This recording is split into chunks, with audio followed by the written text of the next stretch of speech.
This is Fam Electric Ghost, and we're live with Linda Sutton from 22Tango, and we're going to talk to you today. Welcome to the Fam Electric Ghost podcast. Thank you so much for having me, Phantom. It's a pleasure to be here, hanging out. Perhaps get a plate before I leave. Yeah, we were talking about cooking. We're cooking some soul food later today. But what's fun is to talk to people about your process and everything that you do. 22Tango, you've been doing this for like 12 years? Yes, well, the television show is Television 12 show. years, exactly. And before that, I was teaching and performing using tango for relationship and partner dance for relationship coaching. So, yeah. So we've been doing this for a few years, Roman numerals. We're back That's in awesome. Roman numerals.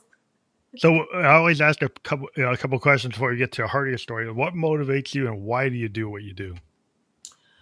What motivates me is I believe in divine purpose, and I believe that the love and relationship between a couple in a home radiates out to the world. So that is what motivates me to get out here and do this work, every day. And why I do what I do, once again, purpose driven. I believe this is what I was put here to do. The magic of using partner dance, and especially tango, to improve every area of our lives is so profound. I just love sharing it, and it's a lot of fun too. That's interesting because I love talking to creatives and artists. I don't talk to as many dancers. I talk to a lot of actors, but dance is really interesting because music to me is a soul kind of thing, and dance is very similar to me. It's like it can do a lot of nonverbal communication with dance, and you can get deeper. And the physical connection of a dance versus music, like music, we're sonically connecting. Mm-hmm. But dance is like if with a partner dance, you're like physically connecting. Absolutely. And I just wondered, like, how did you decide to, like, to kind of bring this into a like, relationship coaching aspect? Is that something that kind of popped into your mind over time, or what was like the moment that you figured out that would work? Well, as you said, your muse, I would say, muse, divine inspiration, was kind of what gave me all of the details for the system. But what prompted it was I was teaching partner dance, specifically tango, to couples, and had two kind of epiphanies. Number one, I could watch a couple do a tanda, which is 3 dances, and within 3 songs, I knew all about what was going on inside their relationship. And so I use that to help them to better understand how to work together in the dance. And then the other piece is that when couples are working together, usually tango is one of those dances that doesn't really have a pattern. It is pure lead and follow. So if within 3 to 5 steps, if that couple is not in step, then the whole dance falls apart as well. And you can see that parallel in their relationships. But if they actually get in step within a few steps, it starts the beginning of the magic. And so those two epiphanies kind of converge to doing the work. And then I started getting a reputation for it. So people that did want to go to relationship counseling, they would say, hey, lead this class, go lead this class if you don't want to go It's to another way, but way more fun. Exactly, especially for those who were kind of resistant or kind of hesitant. So that was the birth of 22Tango, was that kind of referrals to come see me to get do some work on their relationships. Also, because like when you talk to a relationship coach that's more psychological or sociological, you start getting into that trying to break the walls or trying to break through the communication, and people are filtering a lot of stuff in terms of like trying to get to the right language and the right phrase, or actually listening and perceiving what they really mean. But when you get to the heart of something that's harder to mask that, like you're saying, in 3 steps, you can see whether something was working or not. Like musicians, we can see or feel when we're vibing or not vibing. It's like, yeah, that's not working. You technically talk about it, but it's like, if it doesn't work, it's like, I can see it doesn't work. You can hear it doesn't work. Yeah, there's so many parallels, and kind of music is the heartbeat of dance. And so I love working with musicians because we do speak the same language, even though we kind of demonstrate and express through our bodies. We Hmm. use music as kind of the metronome, the Yeah, heartbeat, it's like the the beat. guide. Exactly. It guides us in our movement. And so as we're connecting with another physically, we're also using the music as a prompt to kind of put us on the same page. And so we are speaking the same language. So you are right in terms of the vibe and that nonverbal communication that you have as musicians, we have as dancers. And it's so funny that you say that because scientifically they say that 93% of communication is nonverbal, only 7% of communication is verbal. So even though we're struggling to try to listen, active listening and verbal communication using the right words, most of it is actually energy, tonality, and body language. And so if we can master those aspects, we can use our understanding of, verbal language to couple it with nonverbal language to kind of get that synergy faster. That's really interesting because like it's all about like how you like express that tone. I mean, a musician, we have a lot of ways to control our tone. Like Mm. harmony and dissonance and discordance and timing and all kinds of like things in terms of like the what you actually hear, and then what it the space between the notes and the Mm-hmm. movements and the rhythm and the timing and it is a lot of things that have to come together. And I think it's that same thing if you're out of step, like you're saying, like if you people if they're out of sync and they don't have the rhythm and they're kind of stepping on each other's toes, say so to speak, Mm-hmm. you can immediately say, okay, we can see that problem rather than you trying to explain to me that problem. Exactly. They have an experiential um, kind of indicators, if you will. So, and that's why I think it's, people resonate with it so quickly because Hmm. if they're not in step, I don't have to tell them. They can see They it. can see it and they can feel it when they're Hmm. not in, when they're not in sync, or as you said, in harmony. The Yeah. leader and follower can feel it and they're like, oh my gosh, yes, we are out of step. We are not on the same page. And so what coaching can you give me to help us to get in that, to get in that space? Also, we use a lot of the same language that you do, like harmony, dissonance, cadence, Okay. rhythm, Yeah. space, the pause. I mean, we're using literally the same language to speak to one another and then to speak to those we serve. So I'm loving it. It's interesting because a lot of times the music, we'll like take a piece and we'll slow it down. Hmm. Like when we're in the practice mode, we'll take something and we'll slow the timing down till we actually hit the notes accurately and then gradually speed it up. Hmm. And dance is at the same thing. You're kind of stepping through things in a slow fashion until you actually get to the right timing. You said it perfectly, especially if you find that you're starting to get out of sync, as you just described. It's like, okay, oh, we're not quite on every instrument or every player isn't on. So we'll slow things down till we'll get back in step with one another. And then we'll get, kind of get back into that cadence that we were at before. It is exactly the same in tango. And the role is on the leader to do that. I mean, the follower can give feedback on that, but the Hmm. leader is tasked with, if the minute that they see that we're not in step, we're not in rhythm, the cadence is a little off, then they're responsible for slowing down the dance. We actually say stop the dance, get back in step, and then proceed so that nobody gets hurt. With dance is a little bit different because if you stay out of sync for long periods of time, you can either hurt one another or someone else on the dance floor. And so Yeah, there's more, it's a safety issue. So it's a yeah. little bit different. So you can't just slow down. It's like, baby girl, I need you, sir, I need you to slow it down. I need you to stop so you don't run into the back of somebody's car, Yeah, so to speak. yeah. That's interesting because yeah, because it actually has a physical aspect of a, maybe like a marching band is maybe similar. Like if you get into a marching band, we have to stay in our line, and we Mm-hmm. start doing fancier moves. We run into the same scenario. It's like we don't if we get out, it's like well, yeah, tuba's hitting somebody's head. Exactly, exactly.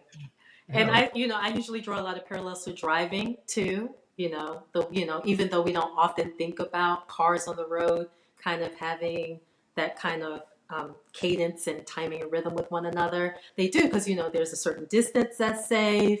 We're yeah, all safe going in a distance. similar range of speed, and if somebody's acting crazy and all over the place, that's where car accidents happen. you actually see accidents on the dance floor as well when you have erratic dancers. So, you know, those rules that come into play really help not only govern you as a couple, but govern the space and keep everyone safe, which is really a parallel to relationships.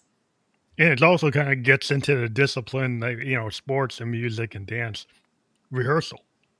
And I think a lot of Mm. people, if you think about it, I've talked to therapists in different, spaces, talk about people don't practice like how to be in a relationship.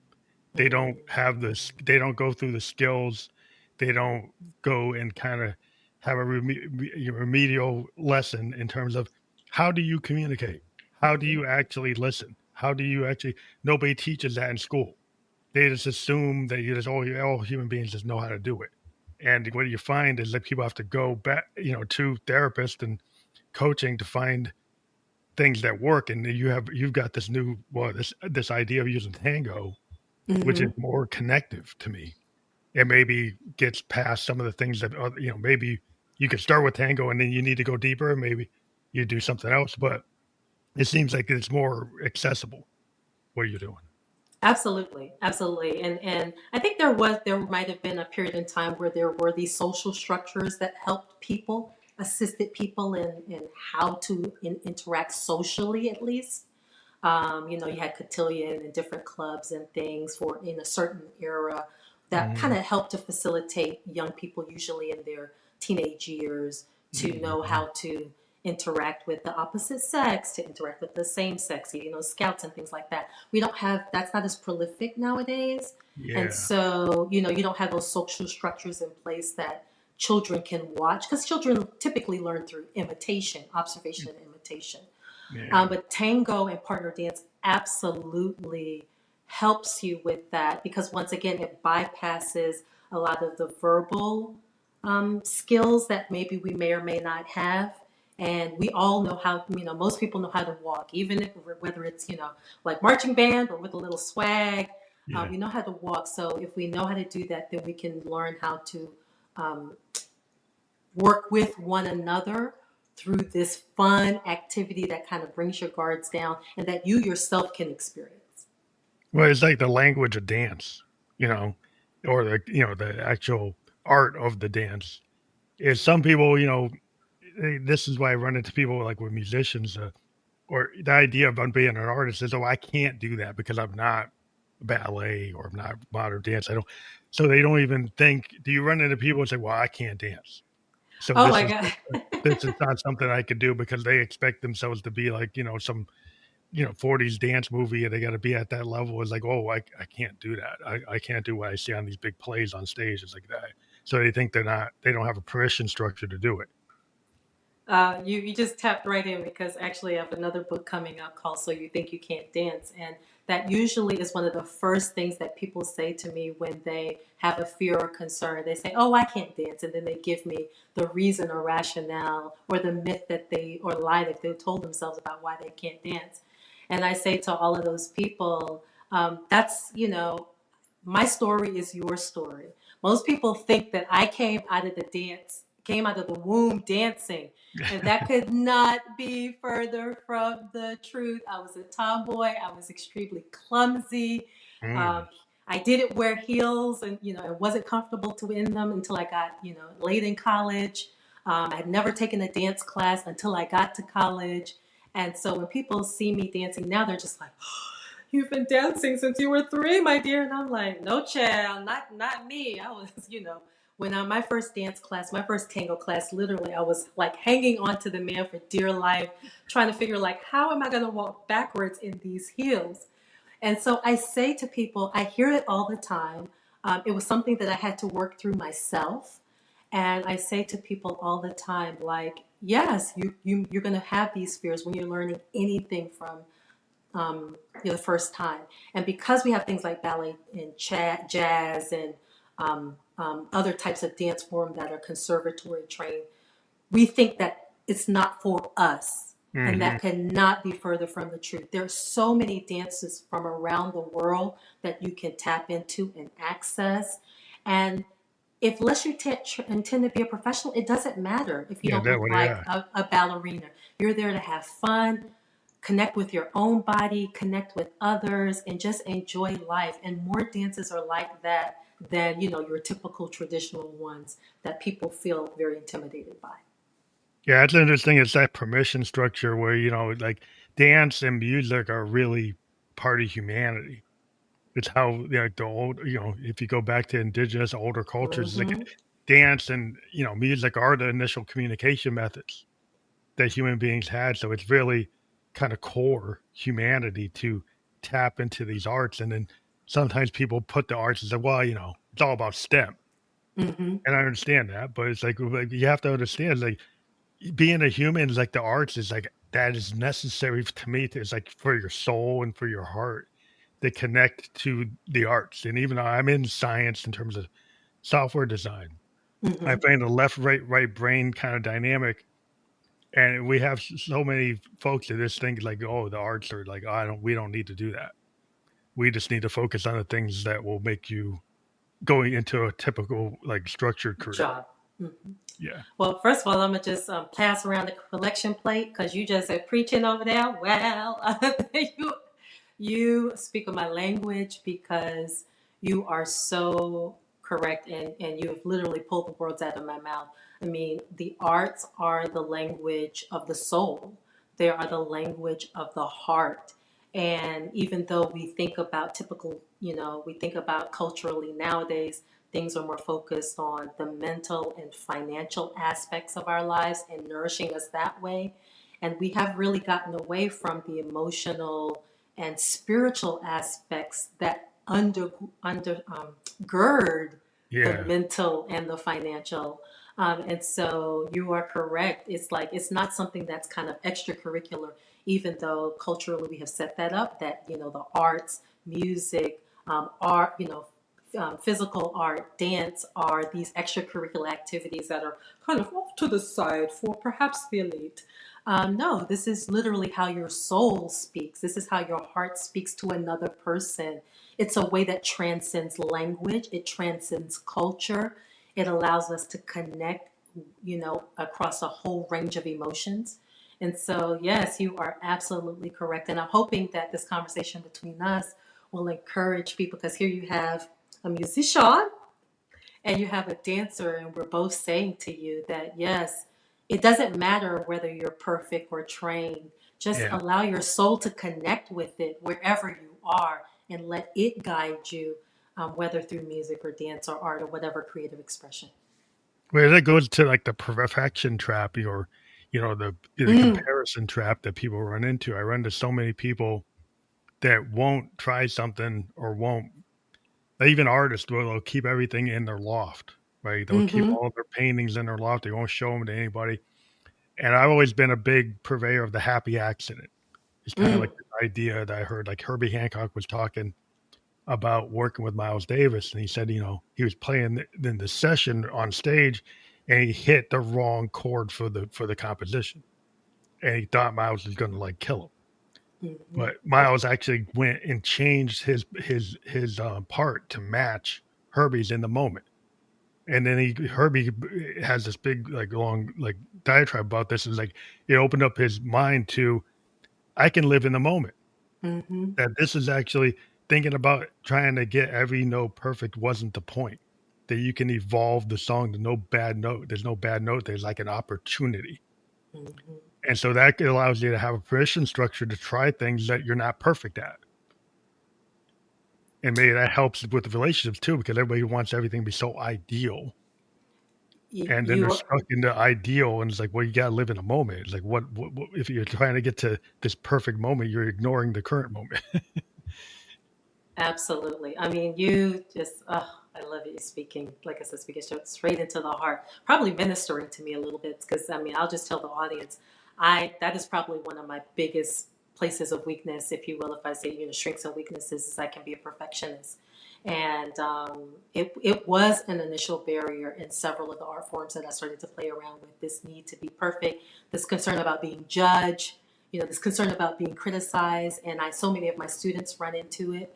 um, but you are correct, even if you have it. So I guess I'll give a tip to the listeners. Even if you are a perfectionist, because it's not something that you can like Yeah, get For rid some of, you people can't tap you can't down. get out of it. Can't Yeah, I tap mean, it down. for some people they can kind of coach themselves out of it or whatever, but some people it kind of still rears its head because of their past. I would say that I started in my dance training, and especially in partner dancing, you have to be in the moment, and that's why I love tango. And I, everything I have to see through the lens of tango, because Hmm. you may have something that you practice with your partner or that you wanted to practice with your partner, but the environment may not allow you because there's other dancers on the dance floor. Oh, so you're restricted. Like you have restrictions sometimes. It can change on a dime. Someone might step in the way, someone might back into Oh, you as a couple. And so you really genuinely have to be in the moment and step with your partner and with the space. And so you can't be so committed to the idea in your head that the dance has to have a certain outcome, because the dance floor is a oh, perfect good example. exercise Yeah. of how life is. Like you and your partner, you might not be in step or you might be in perfect harmony, but the dance floor around you is It's a crazy. little And so you chaotic. have to adapt, and still you have to still be in step with one another. You still have to be on the same page with one another, but you also have to be able to navigate and negotiate everything that the dance floor throws at you. And that is truly what life is about. So, the first thing is your own personal imperfection. But then working with your partner, you'll realize quickly, like, I got to get rid of this perfection because I'm working with someone else.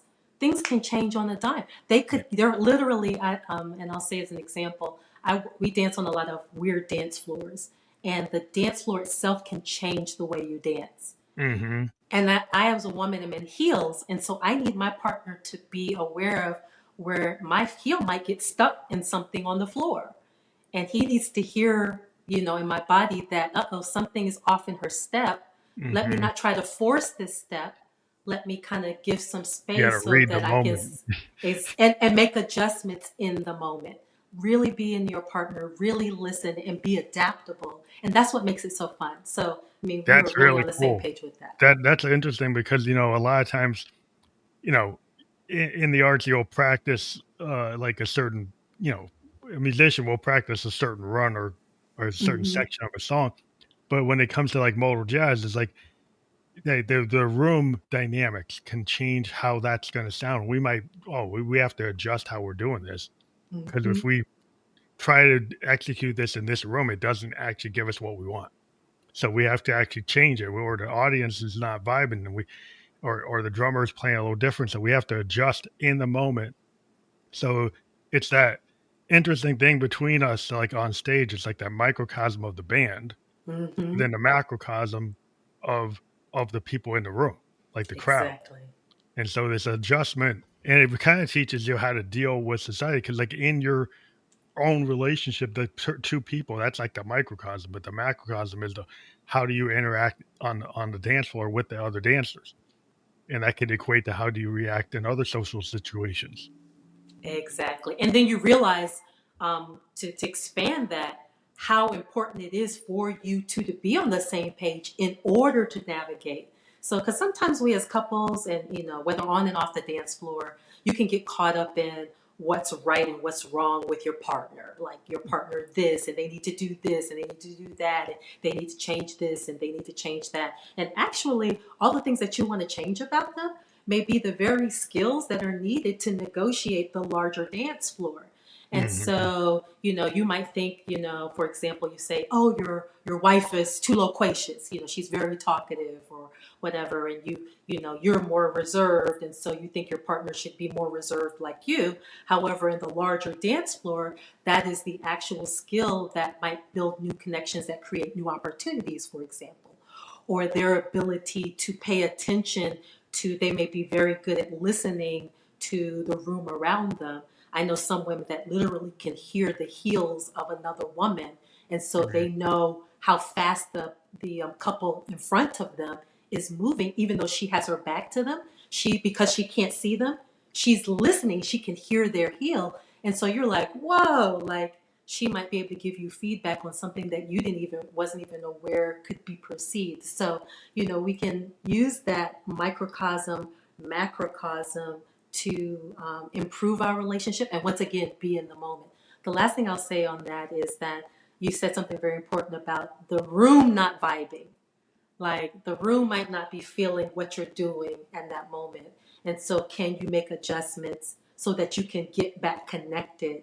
That happens in relationships all the time, where in the moment you're like, you're not feeling your partner, or your partner's not feeling you. So, or you might be in a social setting and ain't nobody feeling y'all. So, are you able to make adjustments? Like, we don't like that couple. Where they come from? They come from the Yeah. Midwest.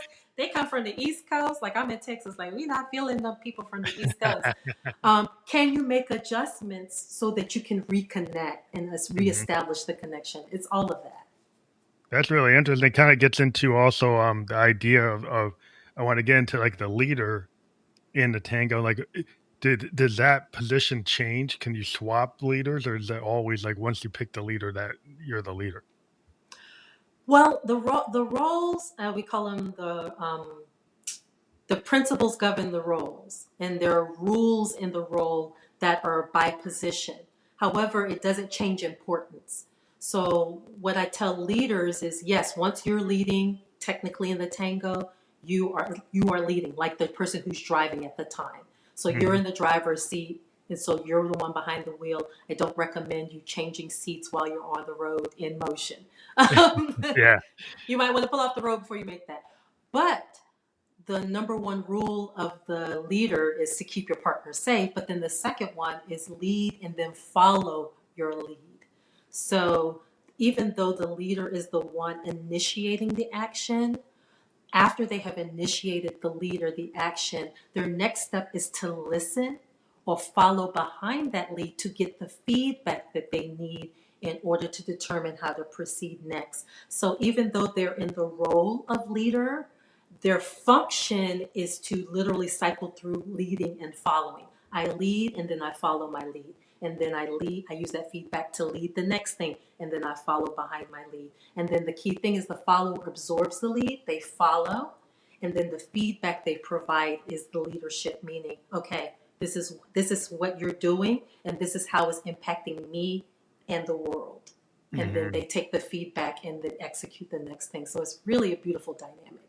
That's an interesting dynamic. It seems like you can carry that forward to all aspects of a relationship. That once you get that down, you might have a coping mechanism or a way to understand, like, well, how do you deal with situations? Because you're kind of still you're learning how to communicate through dance and have a relationship through dance, but then can you extrapolate that to other scenarios? Is that kind of where you go with your program? Absolutely, absolutely. This is exactly the insights that people get, especially my leaders, because usually, we have a dance-oriented program, and then we have one that's literally for leaders. And the big aha that many of them get is number one, the role of their partner to give them feedback. And they're like, oh my gosh, like in this dance, my partner is giving me feedback on every single step so that I can be a successful leader within the couple, but a successful leader on the floor. And they go, because sometimes a lot of you'll see in couples break down where their partner, usually the woman in the relationship, is giving the man or the leader feedback. And they're like, I'm the leader. Let me tell you what to do. And she's like, no, honey, I don't recommend you doing that, or don't go that way, or you know, try it over here, or consider this, and they feel like somebody's telling them what to do. But you see in the dance that that's essential, that you're getting that step by step feedback, because the dynamic is constantly changing, and everything that the leader is doing is impacting somebody else. So Hmm. when they take it to their business environment, then they get a new level of camaraderie and loyalty in their teams as well, because they realize that no, my goal as a boss or the leader of this organization or team is not just to tell people what to do, is to get them to buy into a vision, lead the vision, and then constantly get feedback from them and incorporate them every step of the way, incorporate their feedback every step of the way, check in with them every step of the way. And it completely transforms not only their personal lives, but their professional lives. That makes a lot of sense because a lot of times, like at least in software design, we have like we call upstream and downstream impacts. Mm-hmm. So we'll have like our inputs, and they're coming from all these different departments, and then we have our outputs going to all these different departments. And then if we make a decision in some kind of JAD session, some application development session, but we don't have everybody from the input section, like we didn't get like all the customers, so Mm-hmm. we missed somebody's input. And then we actually missed somebody like at the general ledger, somebody in accounting, somebody from the governance, somebody. So if we make these decisions and we don't think about, okay, well, this decision adversely affected the accounting department, Mm-hmm. and we didn't listen to it, we didn't have anybody in the room, or we didn't read the room, or we ignored what they said because they, well, that's not the priority. So I think it starts to make, when you start to see it in the dance and see how it could fall apart, and where you actually, oh, I bumped into this other couple. Well, or, I actually didn't read the room, and it's like, this isn't working for this space, and I'm trying to do this thing. It's like, well, I'm not understanding the confine, the sometimes you have situations where you have constraints, and you still try to operate like you didn't have constraints. Mm-hmm. And that works badly in all types of situations. You have said it, and I love the fact that for the sake of this conversation, we're not always not just talking about it from an art standpoint and from a intercultural standpoint, but also from a technology standpoint, technology development standpoint. And capturing requirements and making sure that you have all of the stakeholders in the room, and make sure that you also don't assume the importance of a stakeholder as one is more important than the other, because you'll find out very quickly that the very thing that you thought that wasn't important can make the whole thing, that was not as important. So you said, Hmm. oh, this is nice to have, not a need to have, and then realize it really is a need to have. Yeah. But you said something, and you stumbled upon something that is really, really profound that you see when you bring on the dance floor and off the dance floor. You talked about bumping into another couple. And this is a huge thing that happens in tango that has really serious implications off the dance floor. So, for example, remember I told you the number one rule of the leader is safety, keeping your partner safe. So that's the leader's number one responsibility. Is nothing else is important if your partner is not safe, because they're agreeing to walk backwards in heels usually. Mm. Yeah. So if you aren't keeping them safe, like they're like, no, I'm not doing, honey, I'm not doing this no more. You're gonna break my ankle. You're gonna Hmm. knock off a toenail. So his agreement, the leader's agreement, is to the reason that the follower accepts the invitation is because the leader is saying in unspoken terms, I'm going to keep you safe in this dance. So if you bump into another couple, the follower of that other couple doesn't blame the couple, they blame the leader, Hmm. because that leader is responsible for that follower. She's like, I don't care nothing about them. I don't care that they bump into me. You were supposed to make sure I'm safe. And so this is actually what happens. And so leaders also can understand real time that their leadership is beyond just the couple. Like how they conduct themselves in the couple can literally impact other leaders in other organizations in an adverse way. And that becomes a really, really profound realization that many have to work through.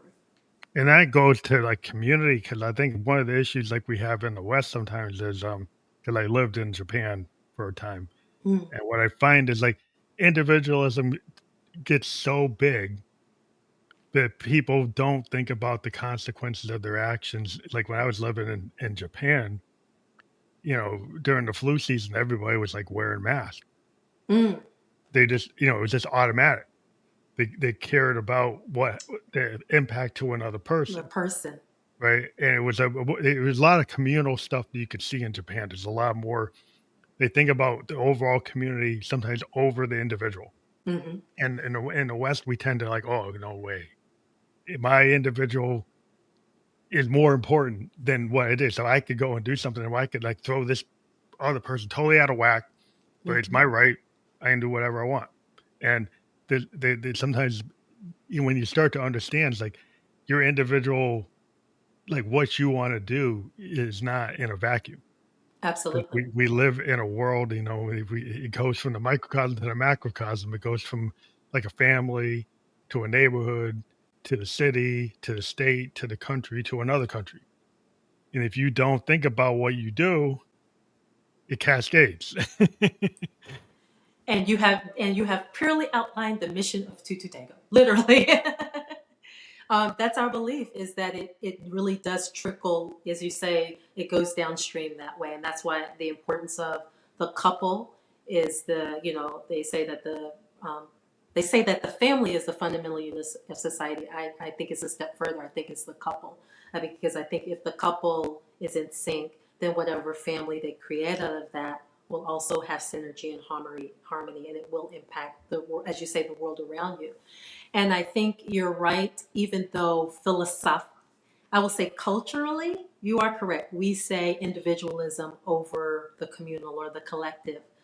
And it seems to work out for a short term. But in the long term, it actually doesn't work out well for us. And, it's kind of like, it's not till some people get to a certain age in their life or a certain maturity that they Mm, realize the emotional long-term intelligence. impact. Yeah. It's like, oh, wait a minute, baby, maybe not. They start either running into the consequences of their actions, or, in Yeah, some cultures they say karma, and other cultures they say vengeance, or reaping and sowing and cause and effect. Like, everything that you do is going to have a ripple effect, and you are going to see it and experience it in some way. The dance floor shows you, number one, how quickly it happens, yeah, real time. but it also shows you how more far reaching it is. Because the interesting thing about, like, what that you wouldn't realize until you're actually on the floor and you see it happens, when one lady gets hurt on the dance floor, one follower, all of a sudden all of the followers on the dance floor are hesitant. So it affects everybody. It affects everybody, because now everyone is kind of like, all the ladies are looking at their man like, hold up, Do I? is you, Yeah, the is trust you, level dropped a little bit. it does. It goes, okay, now you say you got this. You sure you got this? Like, because we got a rogue one over here. Like, I'm going to have to keep. So, in other words, that surrender and trust that she had in the moment, it does start to dissipate. And then she starts to kind of, well, I was like completely following your lead, but maybe now I need to be watching out. Maybe I need to help out. Maybe you ain't got it. You say you Mhm. got it, but you ain't got it. And we see this conversation happening right now in culture. And Yeah, people don't understand why, where you see in greater numbers, ladies are like, we don't feel safe. Like, we don't know if you got this. So we're yeah, going to help out. yeah. There's a lot of problems. Like I would just point out something like in the tech bro manosphere. Mm, hmm. There's this mindset that being abrupt, arrogant, brash, Mm, insensitive is actually very manly hmm.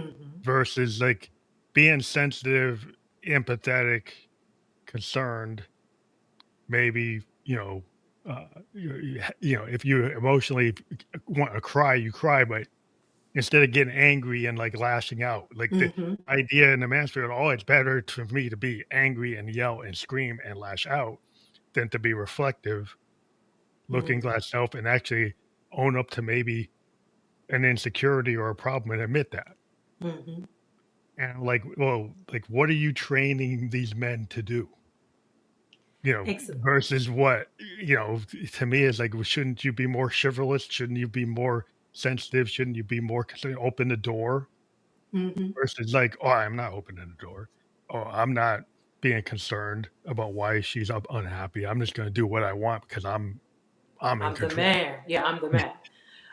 And like I said, it seems to work for a very short period of time. And then, as we're seeing right now, it doesn't work for very long. I mean, society is, even though we think of it as individualistic, society at its roots is collaborative and cooperative. If, societies don't last very long if people don't eventually get on the same page and say, we're going to work together, we're going to Yeah, specialize our roles, we're going to protect each other, we're going to look at each other out for each other, we're going to help each other because I'm good at this and you're good at that, and I'm going to give you food if you're going to give me metal work, that kind of thing. And it's similar, especially when it comes to families, communities. There is power in the couple because there's a natural yin and yang You know, Hmm. yin and yang is a natural, is in nature. So even though we have culture, nature exists before culture. Cultures come Yeah. and go. Yeah. Nature is nature. So in the cosmos, you have the yin and yang, which is the masculine and feminine. But the thing that people forget about yin and yang is that in yin there is yang, and in yang there's that Yeah. little dot But that it, is yeah. yin. Yeah. And so gentlemen can understand that even in your yangness, even in your manness, like there's a circle that is yin that gives you the balance of what you need, that you do need some of those yin aspects, like you said, like sensitivity, like awareness, like listening, like nurturing, in order to have a complete cosmos and a complete whole. Yeah. So we got Um, this mindset today is just totally anti woke. You know, yes. like everything. So it's all about like I don't know. I'm a child of the '70s, and there was a lot of kind of crossing of you had people like they can turn the idea of like androgyny, but the Hmm. idea of like men could be sensitive, Hmm. men could have some feminine aspects, and it wasn't looked down upon, right? It was actually, oh, we're evolving, we're getting to understand, and now there suddenly has been a total rejection, and you got to go back to being like I don't know Archie Bunker. It's Well, like you want to go back to that, like that's what we got to do. It's like, yeah, okay. I mean, they just have to remember that yin and yang, it would be like having yin and yang with no dots. Yin and yang, as a cosmology, has the dots in it because that's the balance. Just like you have the yin and yang with the man and woman, you also have yin and yang internally. And so, like, those things are important in order for there to be balance in the nature that Universe. we know. Yeah, It's, yeah, and it's okay. Like you, in other words, and actually, to attempt to devoid yourself of the feminine aspect is the very thing that will keep you from getting in sync with others because nature is masculine and feminine. And yeah. But if so, if when you see, I mean, there's a lot of variation. Like if you go into nature, you mhm, look at the woods, you think there's uniformity. If you actually look very close, it's very diverse. it is very. And if you look at animals, they're super diverse, right? And in terms of femininity and masculinity, there's a lot of crossover. There's you can study it, and people would study it. Oh, I don't like it. Well, you cannot like it because of dogma, but sometimes things are what they are, right? It's like Exactly. scientifically, biologically, it is what it is. And you can have some dogma that tells you don't like it. Like that's fine to not like it, but the mindset I get tired of in the modern world is like, my idea of freedom is to take away your idea, like is to restrict your ideas because your ideas offend me. Hmm. So if you have a mindset that your freedom is based on suppressing other people because that their ideas offend you, that's not very that's not going to be a good outcome in the future because suppression is like what we learned in the 30s Hmm. in the 40s 1940s, and like we don't like history repeats. I'm a history major, and Hmm. like if you don't study the history, then you're doomed to repeat the past. Absolutely. And when you get people who get stuck in dogma, stuck in ideological concepts without understanding facts, without understanding culture, without understanding other things, Hmm. then it's like the dance is a super example of being more aware. Hmm. Where you've got other people say, "Well, I can't get into dance. That's like woke. That's this. That's art. I can't." Like it's so restrictive. So line. Staying in your lane is to me is like is at the end of any kind of progress of not being able to evolve is not crossing into lanes. You know, and I think my favorite African proverb, absolutely of all time, I have two favorite quotes, one by Maya Angelou, and then my favorite African proverb, and I use it to govern my life and to teach, which is, um, if you do not know the purpose of a thing, you will abuse it. So that's it. But then I always add to it my own kind of insight as I've kind of meditated on that phrase is just because you do not know the purpose of a thing does not mean it does not have one. Yeah, yeah, And definitely. so I think we're in a culture where because we don't know the purpose of a thing, then we tend to want to discard it. It's kind of like doing the extract of a thing, where we only want what we think is the active ingredients when it's the whole of the thing that Yeah, makes whole other that thing. That's work. it. Yeah, it's Makes the it whole other work. thing. not just what you extract, not just the active ingredients. And I believe that everything and every person has a purpose, and it might not even be in for this time. And it's something that I do, especially when I'm working with older, more mature adults, is that your young person might have ideas that are for another time. Mm-hmm. And so their purpose is not for you to understand in this time. The ideas that they're coming for is for the next two generations. So it's okay that you don't understand. It's okay that you don't get it. It's okay that you don't like it. It might not be for you, and it might not be for this time and season.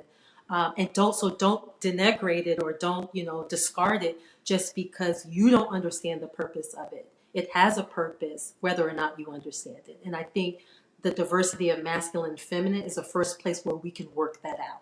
Like, Yes. just because you as a gentleman don't understand all the importance of the woo woo that you might call it, and these feminine traits, does not mean that there's not purpose in it.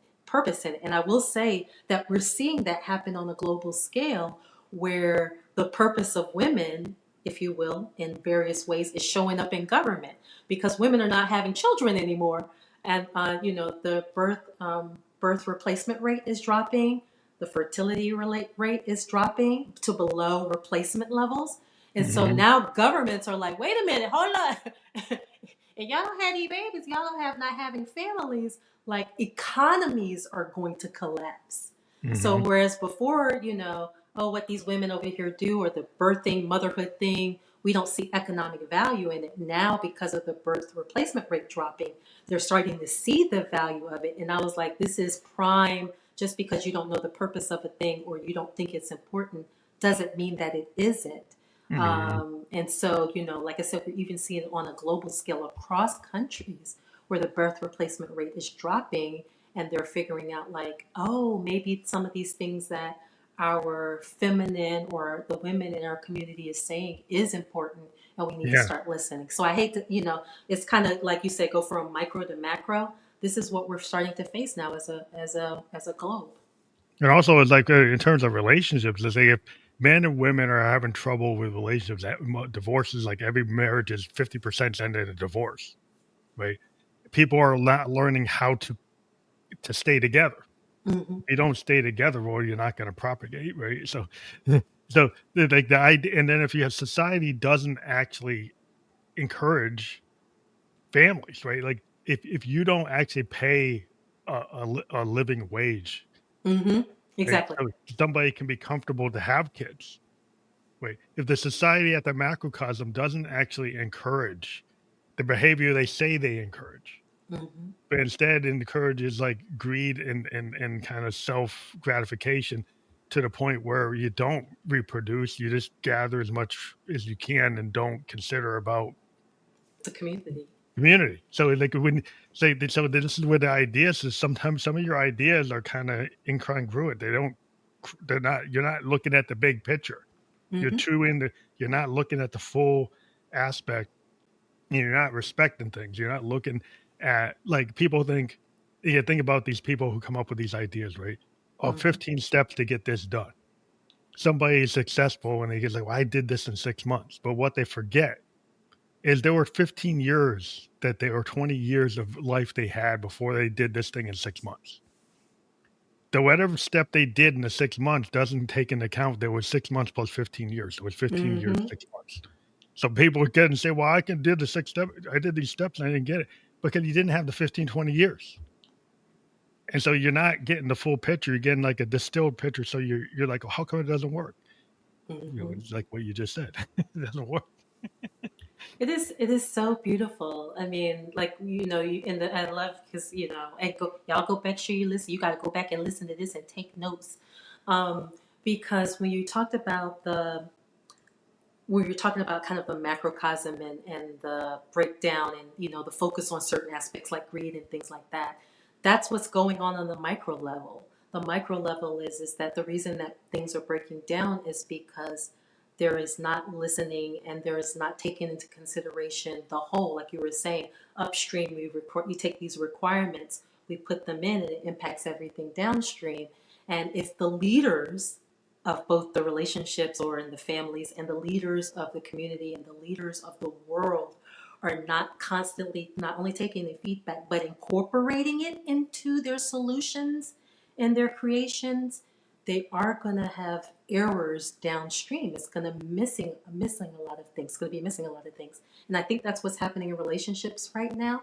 Like, you have ladies and gentlemen are saying very loudly, this is what's going on. This is my feedback for you of the situation. And I need you to incorporate this so that we can have a successful dance. And so now it's the leaders of the relationships, the leaders of organizations, regardless of the gender, is, are you taking in this feedback and incorporating it? Whether or not you agree with everything, so that you can have the most holistic solution.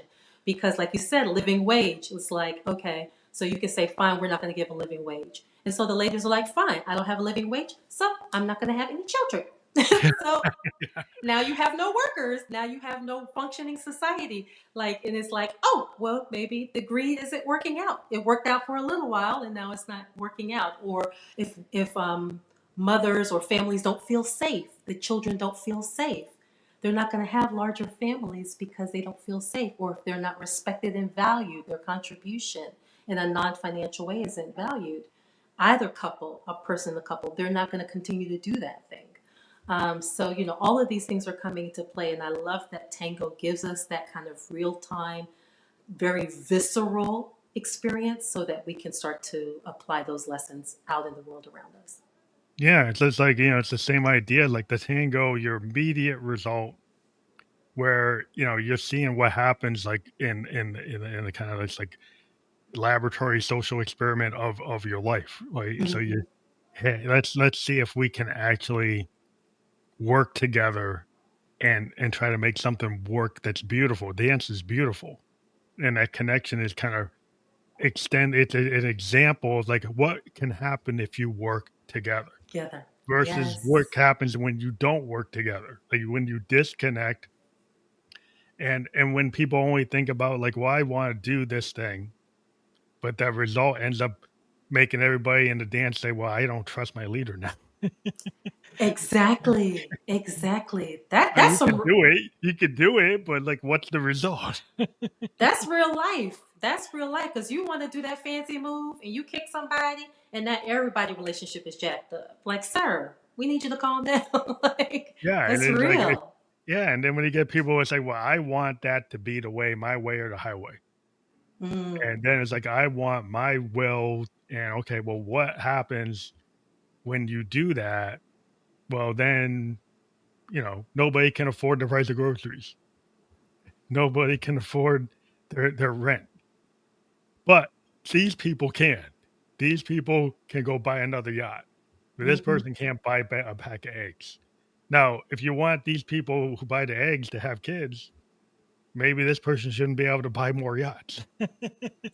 And I mean, that's what's happening globally. I mean, we're seeing it more overseas. I am watching this trend very closely, only because I mean, I do also do work in government, but also, kind of people ask me about kind of this leadership thing because they know I do not only the dance, but use the dance to train leaders. And I get to see the government visibility, and it is real. Like, some of these, I think will be a lagging indicator of it, if you will. Yeah. um, they're looking at collapses. Like, if they don't get it resolved within the next 5 years, it's not going to be resolved. And then some cultures or countries are already past the point of no return, where their birth replacement rate is not going to be sufficient to keep the economy at the same level because they don't have enough. Their population is going to be too top heavy. And so Yeah, the yeah, younger you run into places population, like Japan that's got situations like that. You've got exactly, that, yeah, where I lived there and I saw that situation. They're like, "Well, so their solution is they have to have immigrants come in." exactly. because they don't. I mean, then their culture kind of doesn't like immigrants. Immigrants, exactly. So it's like So it's like, so then they got a couple problems. It was like, how are you going to solve it? you got to pick a struggle, as they say. You got to have one or the other, sir. Like You you got to can't. figure it out. Like, You okay, either you want, going to economic collapse, or you will have to have some immigrants. Like I'm not going to say where else we need to apply that, but yeah, yeah, like but you we can't see have it both parallels. ways. Yeah, well, that's the problem. Is like people, it's a holistic thinking. Like I went to school for a liberal arts major, right? And it was very kind of holistic, kind of blue book versus SAT. Open-ended questions, oral exams, critical thinking, Socratic method, and it had a big focus on the arts and history. Mm-hmm. Reading Camus, reading Sauter, reading a lot of classics, like reading like thousands of pages worth of reading. Where people today like, oh, I can't read that much. Well, Mm-hmm. if you want to be able to process and have critical thinking, everything can't just be a short little list Mm-hmm. of items. You actually need to take the time, like a dancer or an athlete or a musician takes the time 10,000 hours to learn their instrument. Mm-hmm. Your mind needs to actually absorb ideas, Mm-hmm. not just rote answers, so that you can actually be able to understand how to deal with the world. Or you're going to have a very simplistic way of dealing with the world. That's real. I think that's where our culture is having a clash of the titans, if you will, because we want short form everything. We want microwave everything, but society and culture and interaction doesn't work that way. Like everything, our interactions are not text messages, even though we are kind of moving in that direction. Yeah. In order to bond, in order to Yeah, connect, in some order to depth. have You gotta have some understanding. depth. Yeah, dance is the Exactly. depth. Your dance is not just, "Oh, I'm gonna send you," like, we're just chatting on some chat app, Mm-mm. right? And that's how everybody's dating. They're doing these apps. The real communication is they get on in the dance floor doing a dance, connecting, or like at a coffee shop, actually talking. Exactly. Actually Exactly. going on a day, walking in the woods, doing something together. And I don't know, back in the 70s, they're going to a roller rink, going out and just being in a street skateboarding and playing and not being on a video game, but being out and playing outside or using Legos and Mm-hmm. building my toy, like coming up with my imagination to build my toy rather than a video game giving me a world to be in. I actually created a world. Mm-hmm. And I would say the kid with their erector set and the Lego, they're working for these big IT firms now. They actually created ideas. Mm-hmm. The kid who's just being given ideas to be in, they're having a hard time. That is so profound because you're right. The world exists offline. We use the online environment as a tool, but it is not the world. It is a tool, one of many tools that we use to facilitate things. But in terms of true relationships, since the person that we're having a relationship is a physical being, then we're going to have to engage with them in a physical way. Also, it's important to understand that we as humans, if we, going back to earlier in our conversation, we were designed for a non-technological era. Um, current, Yeah.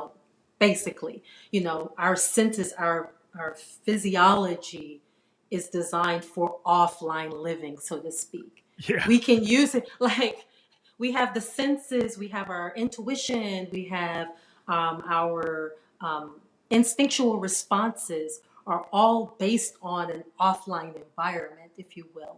And so, Yeah. if we want to enrich ourselves and have richer relationships and get away from the 50% and things like that, we do need to start to cultivate those skills, as you would say, offline. And it becomes a strength. I know it's hard for some people because online is very, very engaging, but to manage that with how much you spend time engaging with a person offline can make such a difference, not just in your relationship, but in your professional and social success. Like people tend to segment and think, oh, my relationship is my relationship and my career is my career. It's like, no, if you really understand how it, as you go up the ladder, how things work, people more look not only at your success, but the type of person you are, the type of leader you would be. And that's based on how you engage with others, not your accomplishments. Yeah, you just like you can't just be in the lanes. Like people, if you're just like, here's my work lane, here's my home lane, here's my other lane. Like the people who are able to really be successful, they cross multiple aspects of their life and they incorporate it into everything. Mhm. And they just say, well, I know this is here, this is my home self, this is my work self, this is my play self. It's like your full self is all His of that. full self, exactly. Yourself is in all of those spaces. Your full self, I said self. Yeah. Yes. Your entire being, and I think people have kind of lost the map. Mm. It's like, oh, like what is it? And they're searching, and it's cool that we provide this type of forum for you to discuss the tango, and the tango is a really cool way because it really aligns with my belief in present moment and Mhm. kind of flow state in terms of a dance that's like very flow state. That's kind of cool for me. Mhm. But I love what we were talking about today. And we do have your website, lindasutton.com, and we have Amazon link there too. The Mhm. Amazon link, what does that show people? Is that Yes, that's my first book, which is It Takes Two to Tango, using the secrets of the dance to create a passionate partnership. And it goes on a deeper dive on some of the topics that we discussed today. So it's like literally the way that you build a dance, you can use that process to build a synergy and passion and a partnership in your relationship, going through that same process. So that's the first book. And then I mentioned earlier, So You Think You Can't Dance is one that's forthcoming in the next, within later this month. That's awesome. So I want to thank you. You're Thank in the you. multimedia. You have your TV show. You got books. We're here on the podcast. We do encourage everybody to click on the links that we provided. They are going to be fully clickable. We were just live on LinkedIn, YouTube, and Kick, and we'll be on all the platforms where you can listen to or watch a podcast by the end of the day tomorrow. But thank you for being on the show today. Thank you so much for having me, Phantom. This was an extraordinary conversation. I really enjoy exploring ideas with you. And until the next dance. Thank you. Have a good day. Ciao.